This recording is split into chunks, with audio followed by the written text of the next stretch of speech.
Hey guys, it's Austin from Sin City Reviews. I have a new special co-host today. Want to introduce yourself? Yeah, so Evan Duclon, good friend of Austin's. He's going to be doing a new series with me, Brewery of the Month, and he's going to be on some daily brews with me, and I'm really excited to start this journey with him. Oh yeah, man. Videos. Thanks for bringing me on. This is going to be a lot of fun. Good. Well, we're going to get started. We're going to be tasting Rhinegeist Truth. Alright, the difference between Truth and Puma. Truth is an IPA, obviously. Puma's a Pilsner, but they both brew using different hops.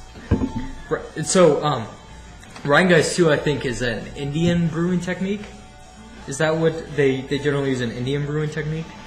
I believe so. I'm not sure. I haven't been down to the brewery, but it's an India Pale Ale, Evan. That's what IPA stands for. See what I did there? I saw what you did. Rhinegeist Truth it's hoppy. It's very piney. When you drink this, you want to be. I can see myself eating a nice big piece of red meat while we're drinking this. We're outside on a summer day. I happen to be vegan, right? So when I cut the grass, you know what I do. So no red meat for me. All about those grass shaving. Some broccoli Alfredo with the food, man. So, Rhinegeist though also came out with some other types of beer recently. Oh, they come out with many types each season. But I didn't know that the Knowledge just came out. Knowledge. Are you gonna try that? Are you gonna try that? I've had one of them before. I had not bought another 4-pack. They're $11.99 4-pack. These suckers have 98 IBUs, Evan. These incredibly hoppy. It literally just on the back of the can it says "Dank Sap." In my last video, I literally tell the viewers that on the back of this can it says "Dank Sap." It's hilarious, but it literally just tastes like pine tree sap. If you like IPAs, you'll love it. I spilt like 2 cases of it at work before, and it literally just people were walking by like it smells like a forest. I'm like, yep. So if you had to recommend to your viewers an IPA, obviously Truth isn't the only IPA. What's your favorite IPA? My favorite IPA, Tropical Torpedo from Sierra Nevada. I tasted out Daily Brew number 1. That was pretty good. Wait, it's a fruity IPA. Wait, I didn't catch what you said. You're talking really fast. Sierra Nevada Tropical Torpedo. Okay.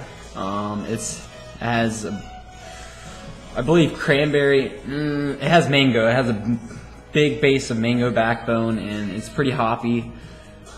Sierra Nevada is one of those brewing companies that they mainly brew pale ales and IPAs, which is fine.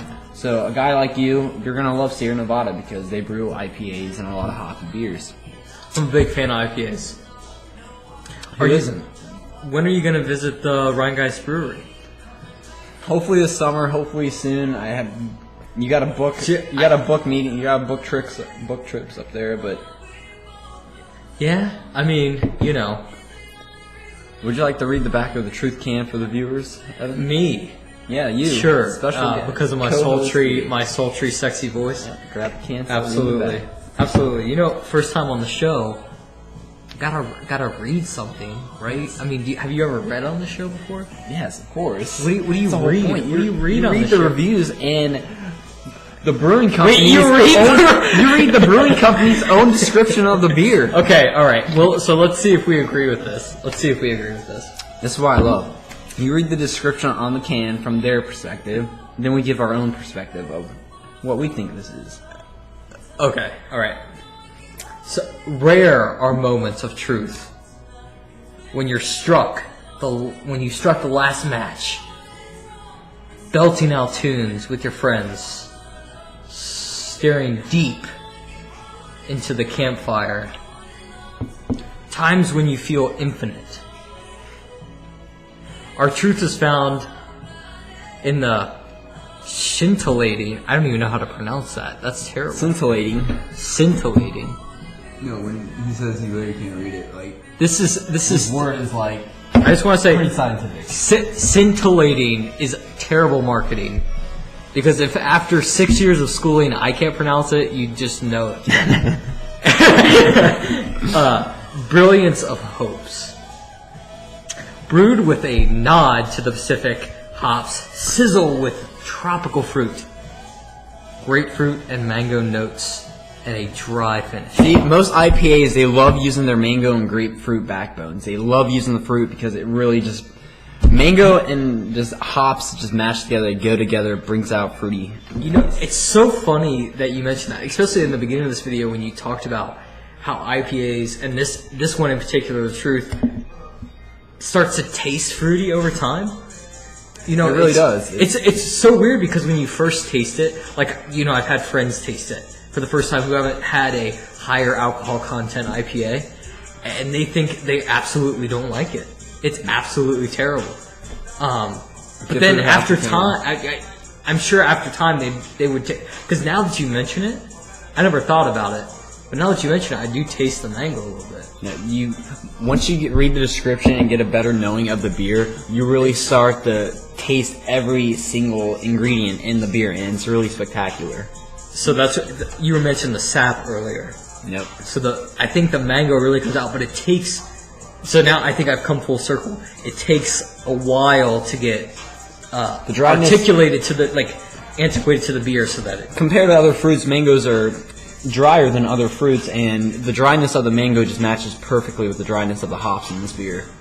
Absolutely, and that's what they aim to do. Grapefruit, you can't add. Well, you can, but like normally you don't want to add like super sweet fruits to beers or to IPAs because that's not what an IPA is. So what's a distinct thing that gives away the dryness? Like when you describe dryness, what's something that you describe? Bitter IPA. That's why dry. IPAs are very dry. But it's bitter, right? So it's very bitter. So it's more on the front of the tongue. More of the front of the tongue. Definitely front of the tongue. Bitterness. Yeah. I agree. As it starts to wash down, the aftertaste kind of it's mango. It's very mango-y, honestly. That's even a word, but we just made it. Well, so now every time I taste this beer, I'm going to taste this mango. I didn't even taste it before. That's so interesting. It is interesting. So sometimes do you do that where you drink and then you don't even realize? I like smelling beers all too. the tastes. Smell like the aromas. What aromas do you smell? It's piney, very earthy. You get small. It just really smells like pine cone. Yep, it's really weird. Because of the hops. Hops have a very strong sense of pine cones and piney. Think sap. Totally agree. Definitely think sap. So hey man, thanks for having me on. I think this was a lot of fun. It is fun. We gotta finish the beers first, though. Wait, we gotta finish the whole beer? Yeah, you gotta finish the whole can for the viewers. Wait a second. So each review, this is something he didn't tell me. Hang on a second. You gotta finish the whole beer before the end of the review? Yeah. Are you serious? Each episode is gonna be total length time. I'm hoping to aim for like 10 to 18 minutes. There's not gonna be a specific video time for each video. So, but the whole goal is to finish the beer. But just tell me, what are you gonna do on your next video? Daily Brew number 4, or the Daily Brew number 4 will probably taste. Mr. Mean from Warped Wing. So you have 2 different series? This series we're working on right now is called Daily Brews. Okay. Which Daily Brews, I can either upload solo, or I can have co-hosts come on, or guests.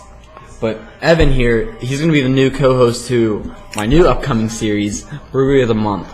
Brewery of the Month is a system, it's green sheet, it's a display system at Kroger. If you don't know what Kroger is, it's a grocery store. It's a big grocery store. But Brewery of the Month, Kroger's doing a thing. Each and every month we build a huge beer display. The store manager wants it to look wow. He wants it to be amazing. And we choose a brewery to do for the month. And on the show, I'm wanting to get two pick sixes of... We pick whatever brewery of the month is. Next month is Sam Adams. This month is Braxton. For June, we're going to do Braxton. And I'm going to have that video uploaded sometime next week, and we're going to taste Braxton Bunbury Buzz.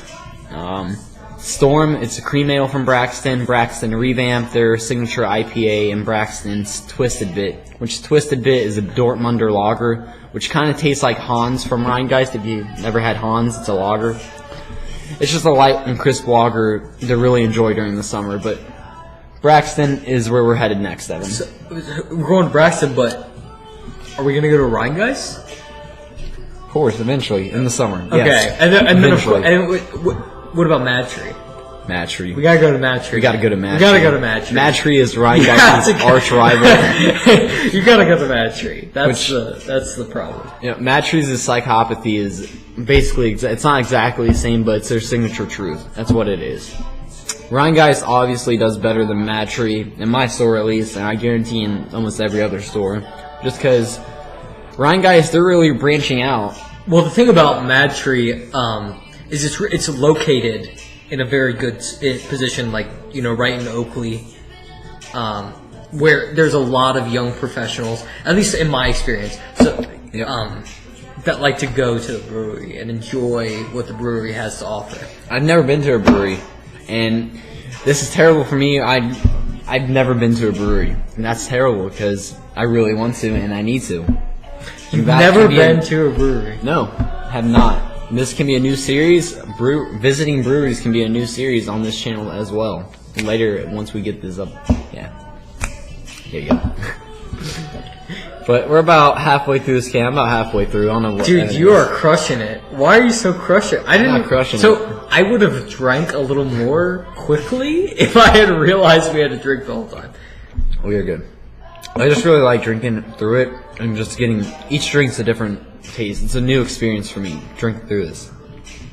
The same piney aftertaste is still there. The mango's still there, but each drink seems to get a little more sweeter and less piney. It's weird, but that's the best description I have. Well, I mean, so with any alcohol, right? The more you drink, the easier it is to drink. But IPAs are made to sip on. Like IPAs, you don't want to chug IPAs. You know, every single person always all my friends. I say every single person. All my friends, they always say, "Evan, you just sip your beer. What the heck is going on?" And maybe that's why I'm drawn to IPAs, is because it takes me forever to drink through one of these. Rhinegeist, they love brewing their India Pale Ales. They love brewing their regular Pale Ales, their Session Ales. Anything based on the hoppy side, Rhinegeist is going to brew. They're going to deliver. They're going to give you that. But Rhinegeist also comes out with stouts. One of their stouts, I think it's a porter. Panther? Oh, excuse me. That's an IPA burp. You're so unprofessional, bro. I can't even. It's a beer drinking review show. I know what do you expect to happen. Oh my god. Unbelievable. Unbelievable. Well, if you don't believe that we were drinking it, well now you know. I mean, now you know. Now you know. For sure. For sure. Alright, we gotta eat. We're gonna wrap this up real fast, Evan. For the final rating, what is your final rating for Rhinegeist Truth? So, am I rating on a scale of 1 to 10? 1 to 10 here. You can do like 7.1, 6.5. So, like, what's my benchmark? Your benchmark? You can go 10 out of 10, 9 out of 10. I mean, it's Rhinegeist Truth. No, but I mean, like, it's Rhinegeist Truth. Like, like, platinum, or what? Like, what am I comparing it to? But like platinum, or what's the benchmark here? When you drink Rhinegeist Truth, what do you think? Is this the top notch of IPAs? This is a craft talk show. Is this the top notch of IPAs? A lot of people can argue and say yes, it is. I can argue and say my beer sales of Rhinegeist have went up 75% from last year. So in terms of overall taste, it's probably not up there in terms of overall IPAs. In terms of alcohol content, it is. It's a great sipping beer. So, given all that, I don't. It doesn't really have a lot of smoothness either. It's exceptionally bitter. Mm-hmm. So I think if you like something that's bitter, if you like something you can sip on, I could probably rate it an 8 out of 10. In terms of IPAs. Now, in comparison to other beers, if you like something that you drink that's a little lighter, it's probably lower on the scale. Evan, can I give you my honest opinion of Rhinegeist Truth, my rating? I'm going to give this a strong 9.3 out of 10. 9.3? 9.3 out of 10. 9.3. We're going to finish the rest of this real quick. Okay, sure. That's it. 9.3. High alcohol content. High alcohol content, 9.3 out of 10, because drinking this, I can drink about 3-4 of them, and I'm going to be feeling pretty happy and goofy. Not even, I mean, for me, I mean, if you're on the third, fourth one, you're still going to get that fruity, piney taste, which I love. To me, it's these piney IPAs are getting sweeter and sweeter to me each one I try, and it's just the experience of drinking them is really incredible. Because if you really think about the taste from drinking an IPA, you just get tons of flavors sweeping through your mouth, and it blows my mind, and that's why I'm rating Rhinegeist Truth a strong 9.3 out of 10. I cannot disagree. It is my go-to. So, there you go. Evan, thank you very much for coming on to the Hey show. man, I really appreciate it. Thank you so much. You're welcome, and we both will see you on the next episode. Brewery of the Month, new series starting up next week. Stay continued.